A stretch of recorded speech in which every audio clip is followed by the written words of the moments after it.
I just want to begin this episode with letting people know that there is some talk on men's mental health, depression, anxiety, and suicide today. So if that is, I guess, um, if that's a trigger, this might not be the episode for you. But if it's not, this is a hugely impactful episode that I think needs to be heard, needs to be listened to, especially for men who are struggling or know of people that are struggling with mental health. It's an inspiring episode, but it's quite deep and meaningful. So just wanted people to hear that before they tune in to the full episode. So here we go. This is Conscious Conversations.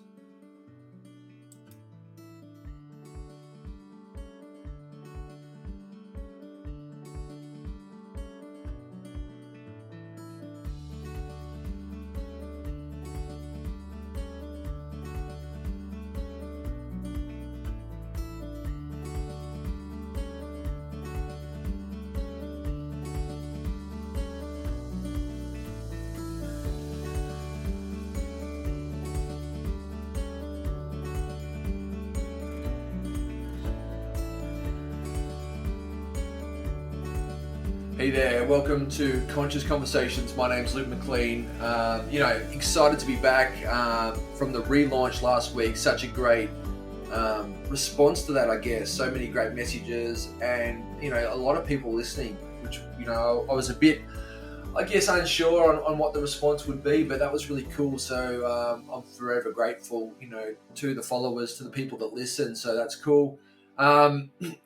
This week we've got a cracker episode. I'll discuss that a little bit in a minute, but, I want to talk a bit about the work that I'm doing, and this really relates into the episode today, but my work as a coach, now shifted into working with dads, working with men, working with dads.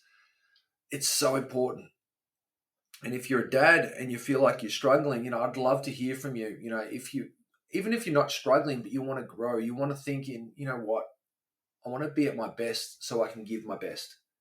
I want to be at my best so I can give my best to my kids, to my wife, to my work. And I don't feel that I'm at my best physically, mentally, emotionally, spiritually. That is the journey that I'm supporting men to be on. It's not enough to just get through. It's not enough to go it alone.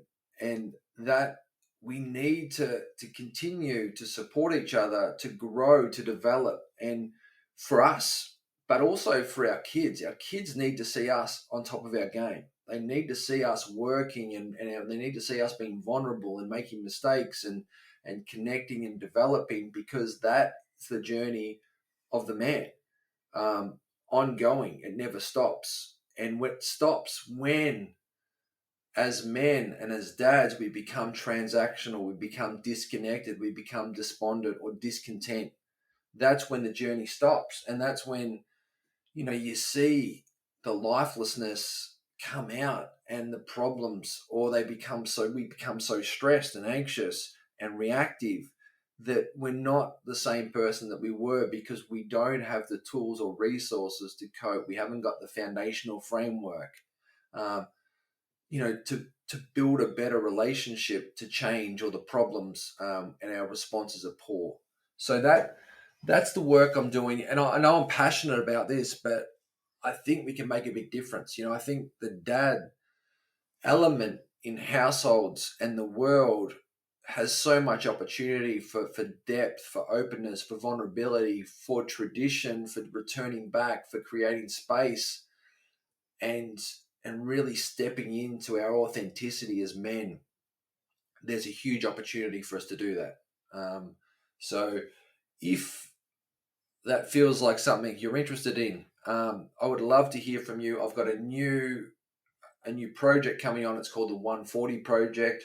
The 140 Project will be a group coaching for dads, small group of no more than 8. It'll run for 20 weeks, 140 days, and it'll cover 9 different topics that'll include establishing values and purpose, mindfulness for men, how to build a flourishing personal ecosystem, which is one of the most transformational sessions that I do. I've done that literally with hundreds of teams and people, and it just allows you to rethink and reimagine how we live, how we work, how we connect, and what are the 5 principles and pillars to live, work, and connect from. And you'll get those, and then we'll start to action of how do we bring those to life. So there's just a few of the headings. The 140 project, which will begin in August. That's all at lukemclean.net. So take care. I hope you like that. But let's get into today's show. And what's really important before we begin today is to note that this week is Men's Mental Health Week. So June 13 to 19 is Men's Mental Health Week. And some stats before we begin is that we lose 7 men per day to suicide. More men died by suicide in 2019 than the entire road toll of 2019 and 2020 combined. Men are 75% more likely to die by suicide. And on average, 1 in 8 men will experience depression and 1 in 5 men will experience anxiety at some stage in their life. So they're super alarming stats for men. And a lot of that has to do with men want to go it alone. And it gets to a point where they don't talk about it. It all sucks up and then it explodes out. But today's guest, Jake Malby, he's a guy that talks to his journey. He talks about his depression, his mental health challenges that he faced, and he found running, ultra endurance running, as his salvation, his happy place. And then he talks about what he did, how he did it, and now his current journey is to use running as a platform or a way to raise awareness to men's mental health, to raise awareness to the challenges we face, and to provide it as a platform for communication in schools and through a variety of different avenues. And he's about to take on this incredible run, basically from Sydney to Brisbane, to again raise more awareness for men's mental health, or for mental health in general. And he shares his journey today on my podcast. So, to Jake, I feel deeply privileged to have had him on. He's one of those blokes that, I just reached out to him randomly. He doesn't know who I was. He doesn't know who I am, sorry. And he just said, yeah, I'm up for a conversation. And I thought that was super cool.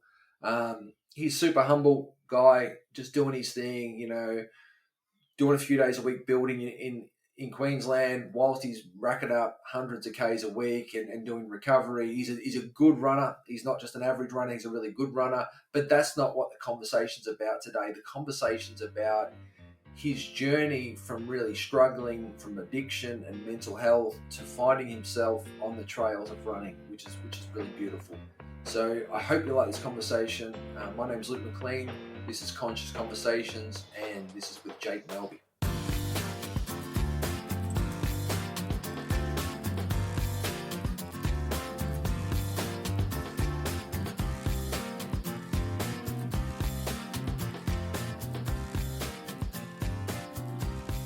All right, we've got Jake Malby. Jake, stoked to have you on. It's awesome, and I want to talk, running, but I also want to talk your journey into running and sort of how you've arrived at where you are now. Because myself being a runner, everyone has a different story about how they arrived at where they're at, what they've overcome, whether that be physical, mental, emotional. Like there's a lot that goes in to arriving and doing ultras and living that lifestyle. And I'm always fascinated, in this. So I'd love to spend, the next 60 minutes or so with you and discuss. But mate, like, where did it start for you sort of growing up? What was that like? And was exercise and health part of your everyday, or was that something you came across later in life? Yeah, firstly, thanks for having me on. Thanks, yeah, look, running has never, or far from being a strong point of mine. I surfed since I was 5 years old, played hockey, like astro and grass field hockey for many of years, but never really ever considered myself as a runner. I used to run away from cross country at school. But it come to me in 2016. I was at a very dark point of my life, suffering from depression for many of years. And it got to a bit of a turning point where I was going to end my life, and my brother took me in. He fed me up. My brother being a pretty well known ultra endurance athlete for many of years. Seen him end up in the back of ambulances, and just could never even think why he would want to, put himself in those situations. But he took me in and looked after me for a good month. And it was on October 2nd, 2016. He signed me up for my first ever 25K trail race on the Gold Coast. And at that point, I had nothing to lose. All I had was to gain. And over that 3 hours, 25 Ks of trails, it was the first time I had no negative thought run through my head. It was solely in that present moment, so dialed into focusing on certain pains that I was feeling, how I was feeling. It wasn't about, the struggles I'd been going through and not wanting to be here and the self-worth. And then when I finished this, I looked down at my legs and I couldn't believe these things that were, didn't really, I didn't utilize as well as what I should have utilized my legs up until that moment. But I looked down and they took me 25 Ks, and I turned to my brother and I said I wanted to run a marathon. And a month later, decided to run a marathon. A little bit of training obviously went into that. My brother started coaching me. And I did go a bit zero to hero. Obviously, as we all do once we discover this beautiful power of movement and what it can do for one's mental health. And then from then, it just progressed. So that marathon was at Port Douglas. Bit of sand, beach, road, humid as. It was just like really grueling, really testing, and I just really enjoyed it. Really pushed myself.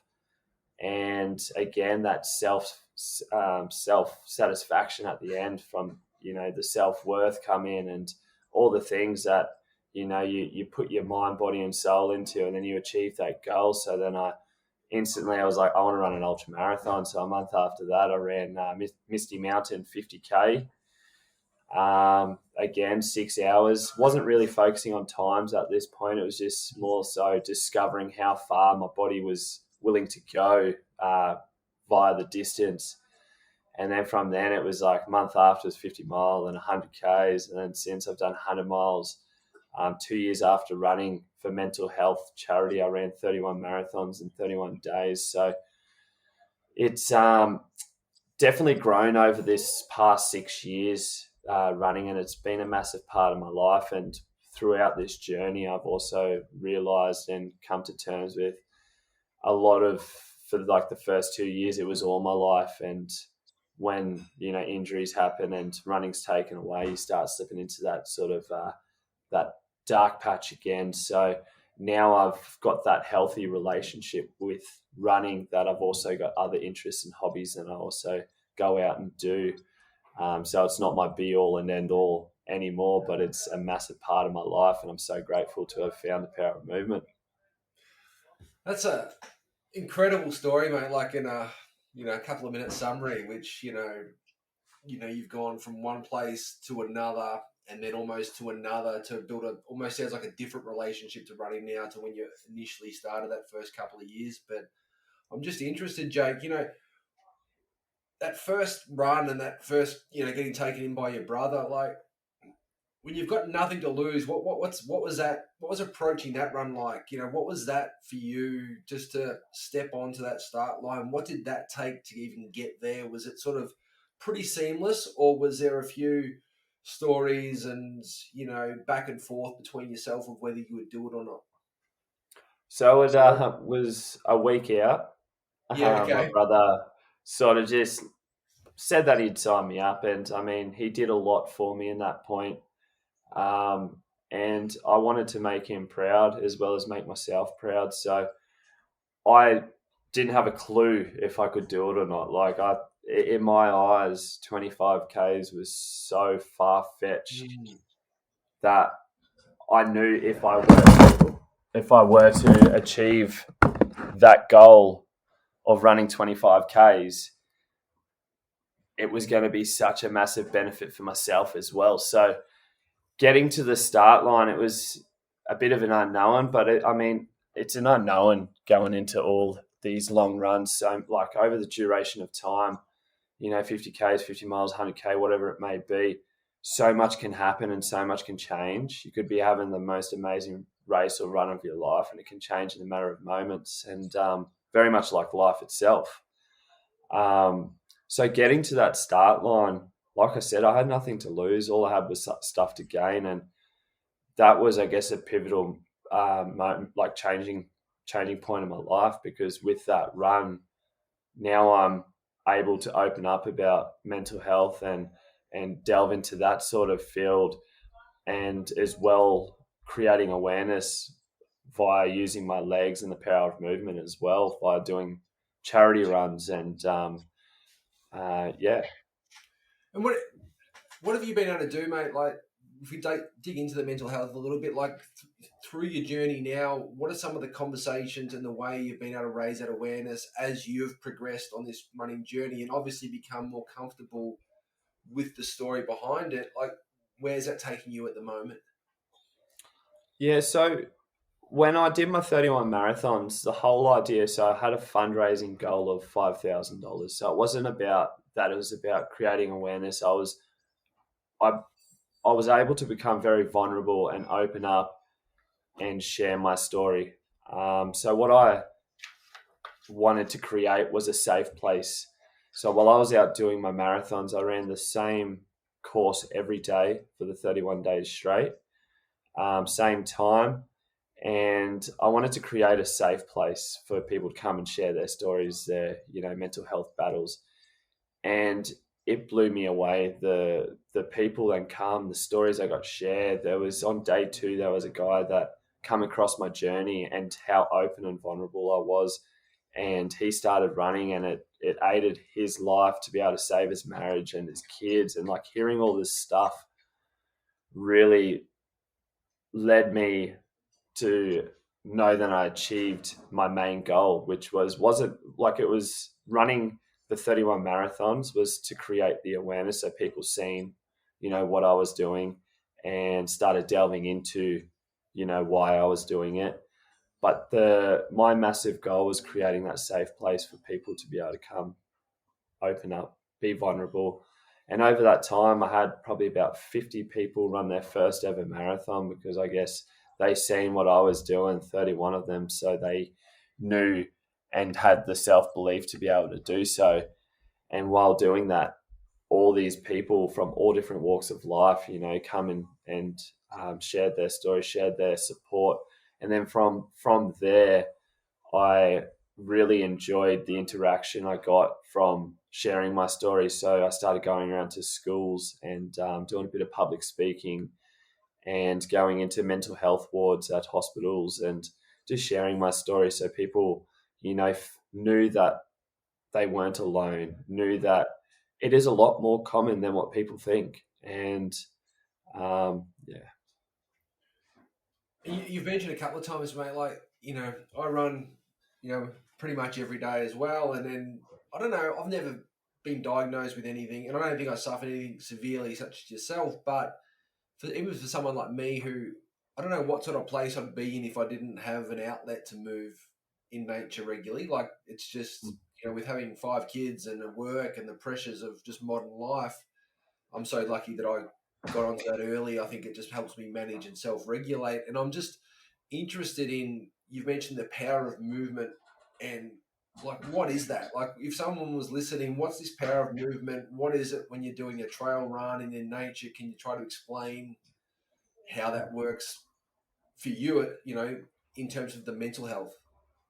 Yeah, for me, I've I've been diagnosed now with bipolar. Mm. I was diagnosed with depression, anxiety for many of years, and they say depression is living in the past, anxiety is living in the future. Mm. And when I'm out moving, especially in nature and the trails, I'm very present. I'm Yeah. not thinking about my life struggles. I'm not thinking about how tough the day was at work. I'm solely thinking about myself moving, looking at the trees and stumps in front of me, making sure I don't roll an ankle, and it allows me also, like a lot of people say, oh, I run to get rid of my problems, whatever it may be. And that's like the cliche thing about running, but it's more so I run and I'm able to process a lot during my runs, especially the long length of time. You're isolated, you're in your own thoughts, and I'm able to break down a lot of things so I can come out of my run with a clear head and be able to attack that problem, issue, whatever it may be, with a lot more of a clearer head. And the power of movement is is just being in that present moment for me. Mm. Do you think, Jake, like society, from a societal perspective, though, like as humans, we're in whatever form I think works for you, but we're built to move. Like we're built to move more than we are, and some of those challenges that we face mentally, emotionally, are being probably magnified more because a lot of people are sedentary for so long, indoors for so long these days. Do you think there's a correlation, or do you see it as separate? No, look, I find the happiest people and the healthiest people are the ones outside moving and not sitting behind their computer screens and doing all that sort of stuff. And I mean, yeah, it's a hard one. Yeah. Yeah, yeah. Because I kind of think I think we're built to move, and I think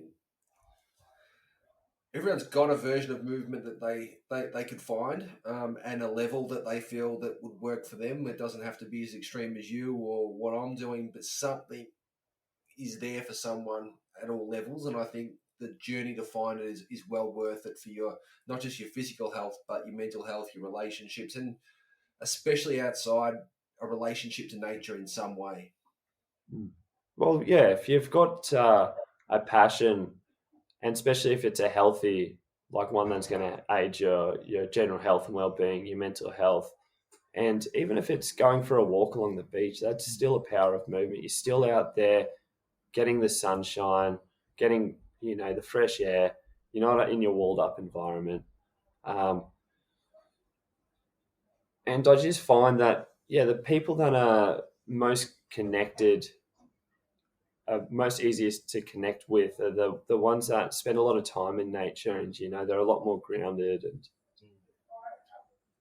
And talk to me, mate, about the storytelling you've had, especially with men around mental health, and you opening up with your vulnerability, and how's that been received? Have you been overwhelmed with like how responsive, especially men who often are closed off to talk about it, have wanted to reach out, or has it been a bit of a cold start and it's building momentum? no, it's amazing. Once it's the ripple effect, Mm, you especially the males, like I'm out there. My main thing is trying to break the male masculinity. Like I'm mm, tattered. I used to hang out with bikies. Like I had a pretty rough upbringing, but now I'm able to show vulnerability. And being a male, I guess we're always being sculpted to man up and toughen up and you know not be able to share emotions and share feelings. But that's when things go pear shaped, is when you're bottling them up, bottling them up, bottling them up, and before you know it, you can't do anything about it other than you don't want to be here. And that was me to a T. I didn't want to mm. be here anymore. I bottled everything up. I was a closed book for so many years, and it got me nowhere. I didn't end up speaking to like psychologists anymore. Didn't do any of that, and I ended up there sitting on the end of a couch, ready to end my life. Everything set up. 2 suicide notes wrote out.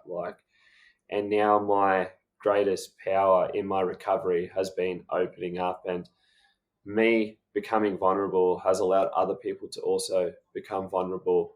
And it's also healing for me as well. It makes me, you know, understand and realize even more to the humans that how much mental health affects people, in every way, shape, form, the rich, the poor, the sporty, the unhealthy. Like it Yeah, doesn't discriminate. yeah.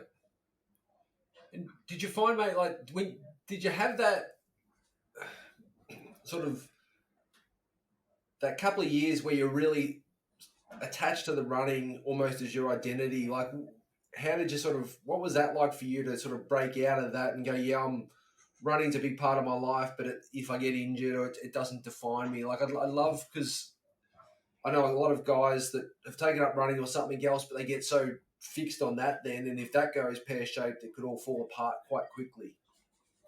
Yeah, look, that's funny you say that because for the first 2.5 years, up until I did my 31 marathons, I was known as Jake the Runner. Like that's all I did. I went to bed watching running documentaries. I woke up, listening to running podcasts on my way to work. Like I lived and breathed running.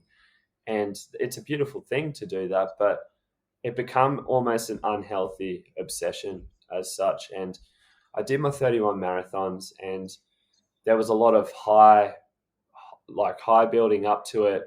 Then I achieved the goal, and then there was a lot after it as well, post, and then it died down into Yeah. the nothingness. And I was left with a broken body. I couldn't run the way I was running, and then I spiraled. I got really sick and unwell.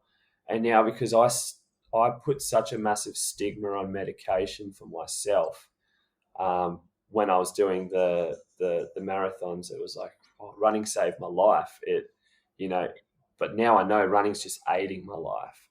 But Yeah. in that moment, running saved my life. Yeah. Like I was able to take myself off all the horrible medication I was on. So running saved my life, and because of that, I stopped. I stopped myself from taking medication. It should have been maybe 2 months.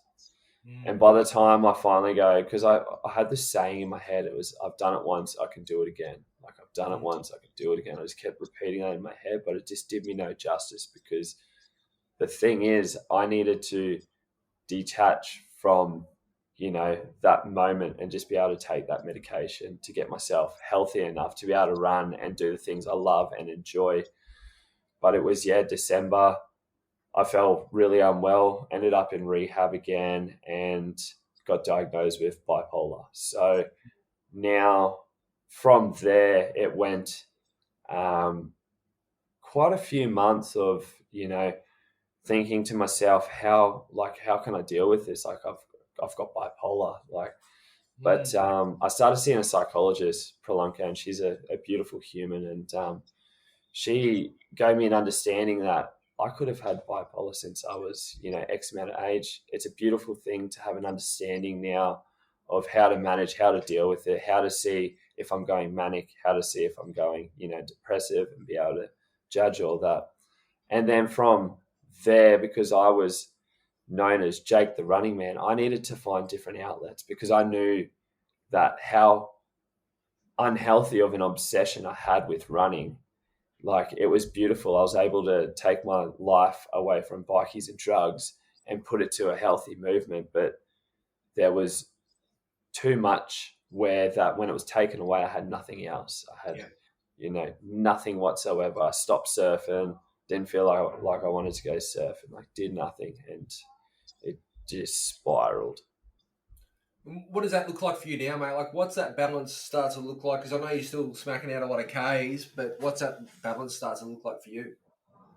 Yeah, look, man, if I'm not feeling a long run, so I'm self-coached now, which has been really good because I mean I'm a massive people pleaser. I try please my coaches and smash those sessions, but if I'm not feeling like doing a long run, I won't do it. I'll have my rest day and I'll go out and go swim in the ocean, go for a surf, and I have more of an understanding now that if I'm feeling like I need a rest instead of go run, that's going to be more beneficial for me than if I went out and went to go run and then possibly injure myself, put myself out because all I had was running. I Mm. need to smash that session out. I need to do this.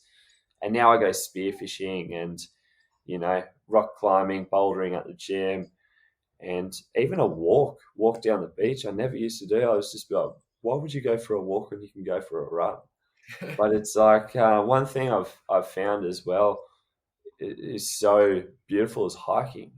Mm. Just slowing everything right back and just being amongst nature, taking in all the sounds. Like you do somewhat of that in ultra running and running trails, but there's a difference when you slow everything right back and your focus isn't on every footstep or some pain or niggle in your leg or Hmm.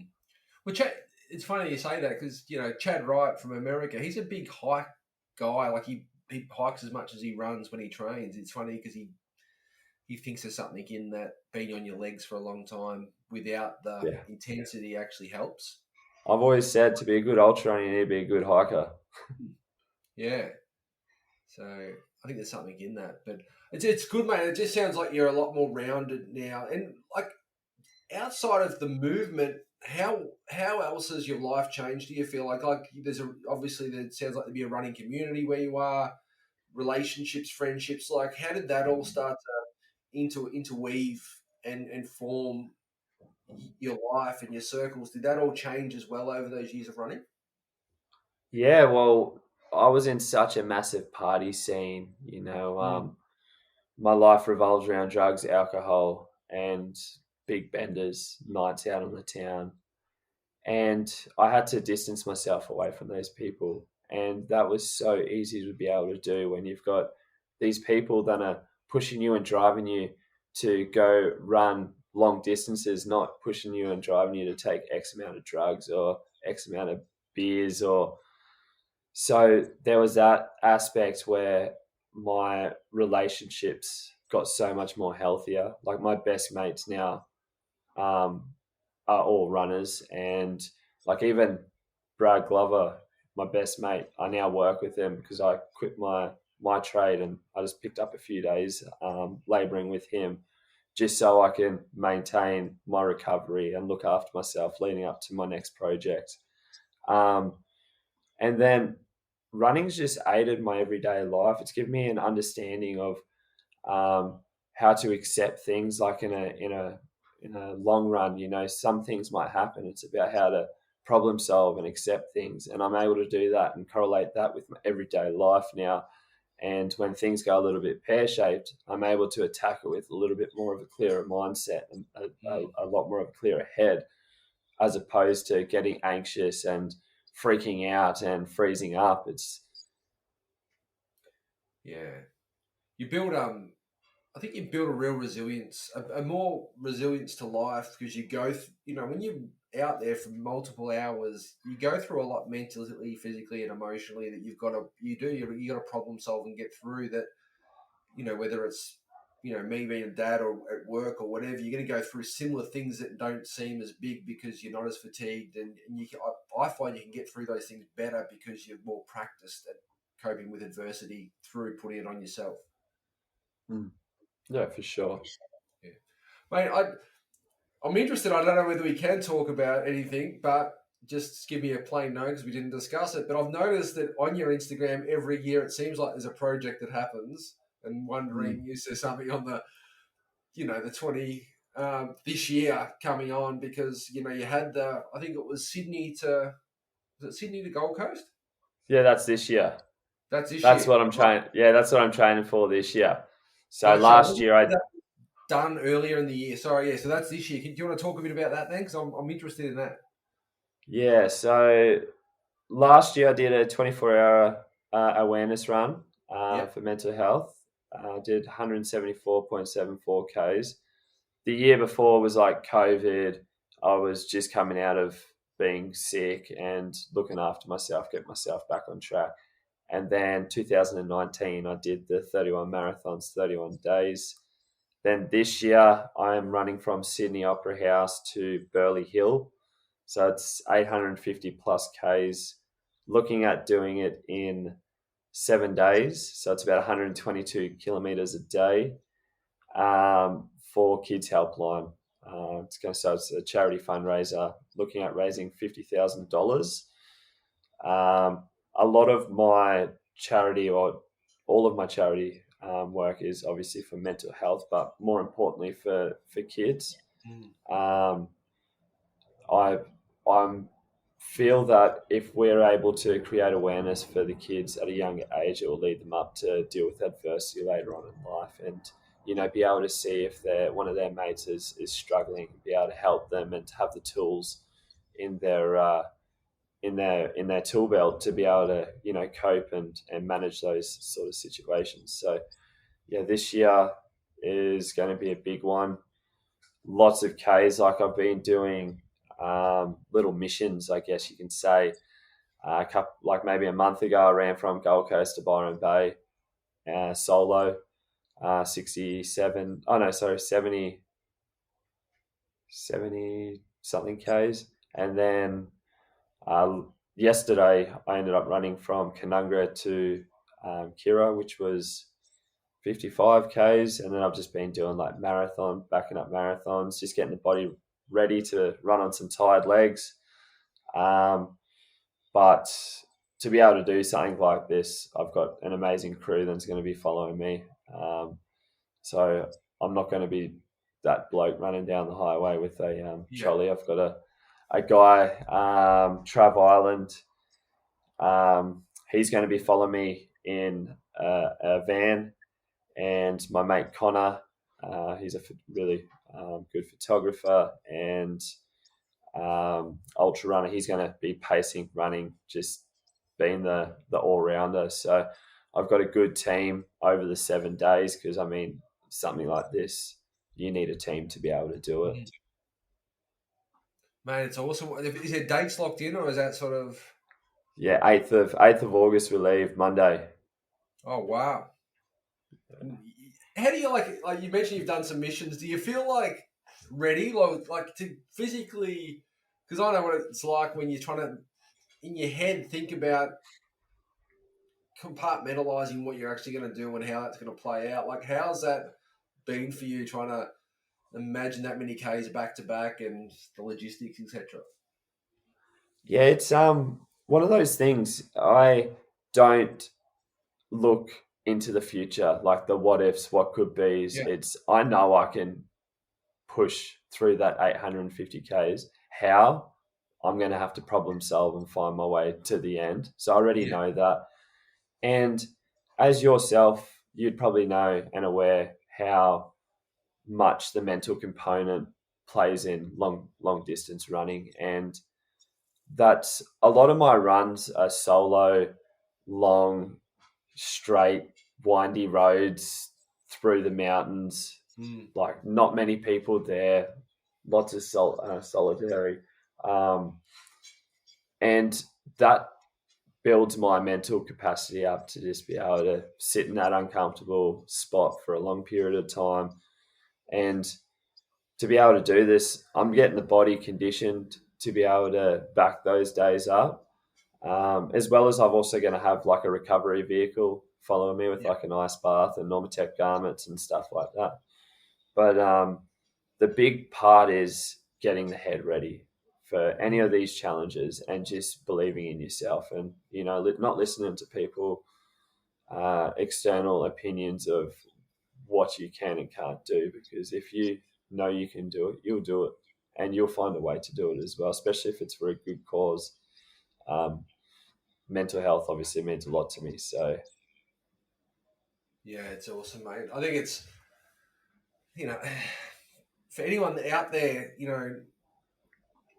listening to this, I think the power, like, of something as big as you're doing, but to be able to not feel like you have to go as far as you are, but the awareness that you're raising by doing that, like, that's the bit that I think people got to understand. Like, that's what you're trying to get from this, not trying to do 850 Ks because you want to do 850 Ks, that it's really around, and so many projects that you listen to like this are for these reasons, for something bigger than them. And that's actually what drives them to train so much, to take on something so big, not because they just want to run 1,000 Ks. yeah, that's the thing. If someone can look at this, pick up their phone and text one of their mates and see if they're okay, that's a massive thing. That's just, you just need it's all about creating the awareness, so then that domino effect can happen. So one person can see what you're doing, and then another person, in the smallest way, it could be just starting a conversation. And then that one conversation can lead to another conversation. And then, it's endless. So, you don't have to go and run from Sydney to Burleigh. You can pick up your phone and have a chat with one of your mates and check in, and that's a good amount of awareness. Yeah. And or if you see someone, vanished off social media for a little bit, just drop a line, pick up a phone, see if you want to catch up for a coffee. That's a massive thing.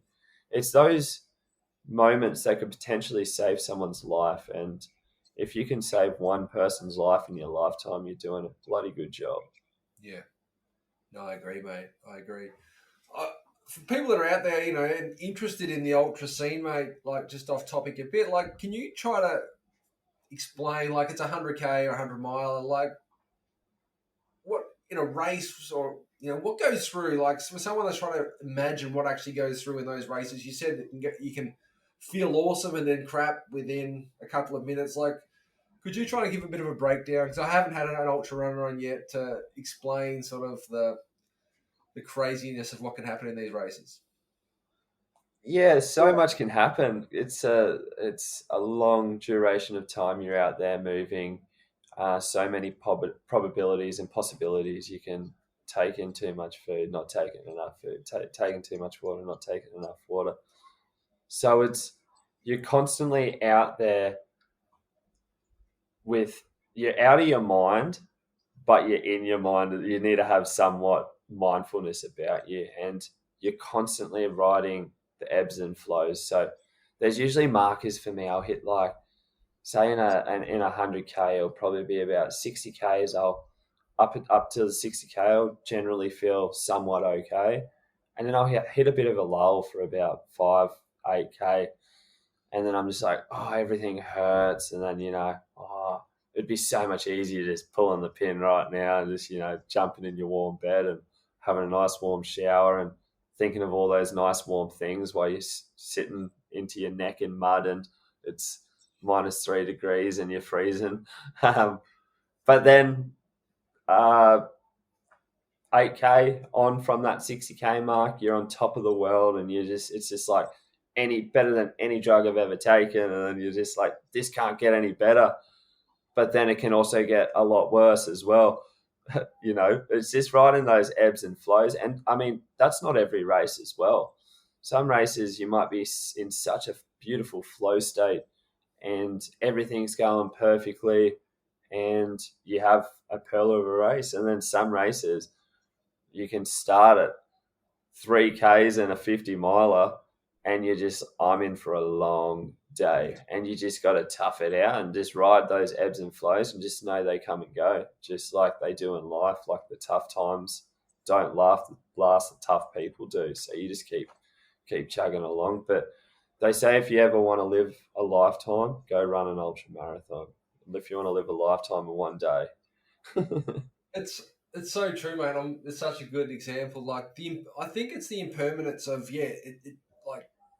it changes so often, can change so often, and can change so quickly, and you've just got to accept and ride it out when it does get tough, because it will move on eventually, and then not try to attach too heavily to the good feelings, because they could change as well. It's like there's an equilibrium of just being okay with what is and whatever comes up, which is exactly as you say, mate. That's life. Like, that's how you connect to life, and you're going to get through life in better shape by being able to do that as well. And that's what I love about it is the as you've mentioned a few times, the life connection and the life lessons that you get on a trail most mornings or most days that you can then take with you later on, that a lot of other sports don't teach you as clearly, because it's just you. Like, there's no one else also to blame, unless if you're playing cricket, or even often when you're even surfing, someone's taking your waves or whatever. It's you, generally you and the trail, and that's all you've got. Yeah, and like that's a massive thing for me. For so many years, I relied on external things and people for my happiness. And one thing I've found with running, you have a pair of shoes, a good pair of socks, you got a trail, you know, you're yourself, you're on your own, you've got nothing else to blame, and then you just can go run. Like, you don't have to find the happiness, or you don't have to rely on a mate and be like, oh, I really need him to go run. It's just like, no, you can go do that yourself and just go find that happiness. And what do you think about that, Jake? Like, for people wanting to do it, like, I always get caught in the middle. Like, to get a support group and a running group, that's awesome because I can get you going and it's enough motivation. But also, sometimes that can be negative because if you're so reliant on that running group or that person and they don't show up, then you don't go because you're relying on them. And if you can build up enough agency of yourself just to get up and go yourself, then you're not, again, exactly what you're saying, you're not relying on anyone and you're then in the control. Mm. Yeah, and it's beautiful having those social things and the accountability, like a coach and stuff at Mm. first. But then you just learn to love the self satisfaction you get from, you know, not wanting to go for a run. They're the best ones to go for runs when you don't want to get off the couch, everything's hurting, and you're like, nah, I'm not going to go run. And then you're constantly fighting yourself. You chuck your shoes on, you go do that 10K run, but then you go chuck an extra 3K in the end just to really show your head, I went and did that. But I mean, that takes time to come to get to that point as well. So don't think it's going to come easy because, like I said, I've been doing this for 6 years now. Pretty much started running ultras within 2 months. And that's probably not a healthy thing going zero to hero as well. It works for some, but not others. I know lots of people that have done that and been injured and had injury after injury after injury. I know people that have done it and have come away scot free. And so everything's subject to everyone, obviously. But if a 50K run to me may be a 2K run to one of you listeners out there, it's Mm. all relevant to that person. And I guess that's another thing you can't be doing when you're running, and especially getting into running, is comparing yourself to other runners, or because that's when you go too hard too soon, or you build too much volume too soon, and then injuries happen, and then running's then the hardest sport in the world, and you hate it, and you never want to do it again. Yeah, you're right, mate. But it's like whether it's running or the gym or surfing, whatever it is. Like if someone out there's listening, and if you give yourself 6 months of dedication of commitment to something, a good amount of time, a good amount of effort and process, and get the right things, like your progress over 6 months can be massive. From whether it's something like learning how to surf, you can learn how to surf and get the basics in 6 months. Or if you're wanting to do an ultra, you can go from 5K to 30, 35, 40 pretty well and not overdo it in 6 months. Like, it's not that long to get a base going of something. You just got to get started. Yeah, yeah, You know, and I mean, sorry, there's I'm big on that. Like six yeah, months, you could change the world. well, that's it, and time as well. Like so much can happen in such a short amount of time. Like I went from 1 month never being able to run, and then fast forward 2.5 or 2 years. If Mm. someone told me 2 years I'll be there, just about to go run 31 marathons in 31 days, I would have said no way. So there's no better time to start than now. Now's, if you're having a thought, chuck some shoes on or go pick up that surfboard, go for a surf, pick up your fishing rod, go for a Yeah, fish. Like, yeah, it's so important, mate. Mate, before we go, I'd love to just what's the work you do? You work full time and then run on the side? Are you doing this sort of hybrid of working part time running, or are you building awareness around mental health as well? Like, what's your week look like? so I train a fair bit at the moment. I'm sort of sitting on about 130 k's um, a week, and I was working full time as a comms tech, doing massive hours, and then I'd come home, I'd eat, I'd go do my run, I'd go to recovery, I'd come home and eat again, and then I'd go to bed. And it was just getting a bit too much. I wasn't prioritizing my sleep as well as what I should. So I took it upon myself to leave that and just pick up a few days a week just so I'm not going backwards. With my mate Brad, he's a chippy. So just doing a bit of labouring, which is fine for me. keeps me, moving and active. But as well, I'm not sitting in a van for, you know, 12, 13 hours a day, just cramped up, seizing up. And I've got more time to go to my recovery center P3. Um, and so now there's 4 days, 3 days I'll work a week, and the rest is just dedicated. And after this project, I'd like to get back into doing more public speaking at schools and creating that awareness. And with a more flexible job, I'm able to do that. With my last job, wasn't able to sort of take those spontaneous times off because it was full-time work. It was just a small company. It was a lot harder to do. Where also my mate Brad's super understanding. So if I've got like appointments, meetings, whatever it may be, I'm able to just do it now and not have to worry and stress. So, and is that sort of your ideal down the track, is to be in schools more, talking mental health, using your running as an outlet to inspire? Like that would be the mix that you'd really be looking to have?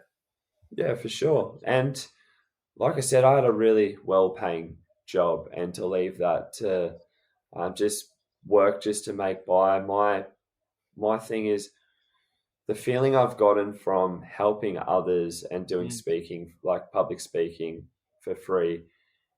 The feeling I get from that is far greater than any paycheck I've ever received in my life. So as long as I'm not going backwards in life and I'm going forwards, I'm going to be a happy man. And if I'm able to do that, run, help people, and be myself, I'm living a wholesome, happy life. So I can't really complain at all, can I? Mate, it's it's for people out there, like the power of service, the power of giving, of doing something to help others, that really connects. And not giving to receive as well. No. Just give out of the generosity, because I mean, the universe has a beautiful way of giving back to you, in opportunities and whatever it may be. You should never give and expect.